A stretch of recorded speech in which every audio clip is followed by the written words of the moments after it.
This is the Springfield Armory XD-9 Tactical. The reason is it's called the Tactical. It's a longer barreled version of the standard XD-9, but it's pretty much an XD-9 through and through, just a longer barrel, longer slide. You don't see these too often anymore. It's still on the Springfield Armory website. This particular one I picked up, this is used. I picked this up for just under $300. It was $299.95. This one, the magazines that came with it, it did come with 5 magazines, but they are 10-round magazines. So this must have been a model that was originally purchased in a restricted state. Then they came over here to my state, and maybe they just sold this to trade for something else or whatnot.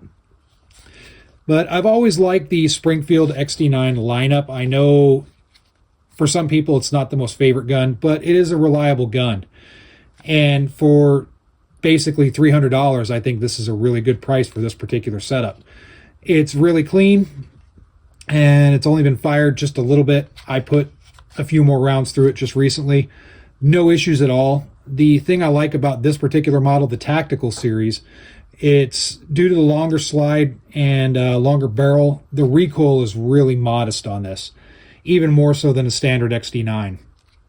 I've heard complaints about the height over bore on the XD-9 series, but that's never been an issue with me because of the fact that it's just such a light shooting gun. I've owned a couple XD-9s, I've owned a couple XD-40s, and I have a few XDMs as well. And I've never had issues with recoil on any of them. This particular gun, you see, it's pretty much XD-9 all over. If you're not familiar with the XD-9, it's a Croatian-made gun with Springfield Armory branding on it. The HS-2000 is the original branding for the XD-9. That's what the gun actually is. It's the model HS-2000 from Croatia.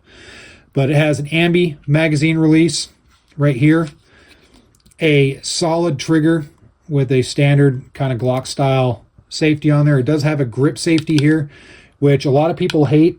It honestly doesn't bother me. Is it needed? No, but it doesn't bother me at all. I have no issues with it. It does have an exposed rear on the firing pin right here, the striker pin.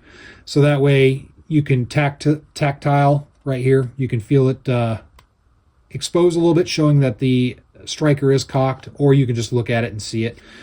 Up top is your chamber loaded indicator, which will stick out a little bit if you have a round in the chamber.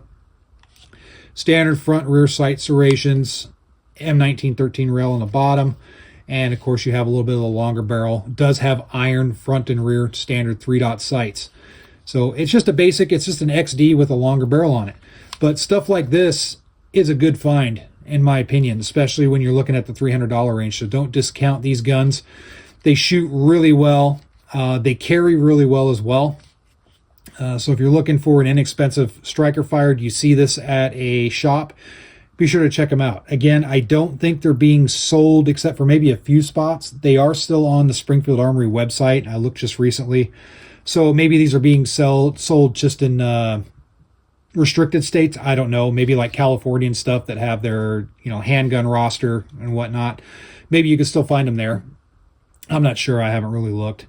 But you might see these in the used gun section of a gun store. In fact, the gun store I was at, there was this one and there was another one, exact same model, but for some reason that one was priced at $320 and this one was at $299. So probably because of the mags. But works just fine. Good to go. I have nothing bad really to say about this gun. It's an excellent, accurate little shooter. So be sure to check it out. If you see one, don't discount the XD lineup. People like to hate on this stuff, but I really like the XD guns.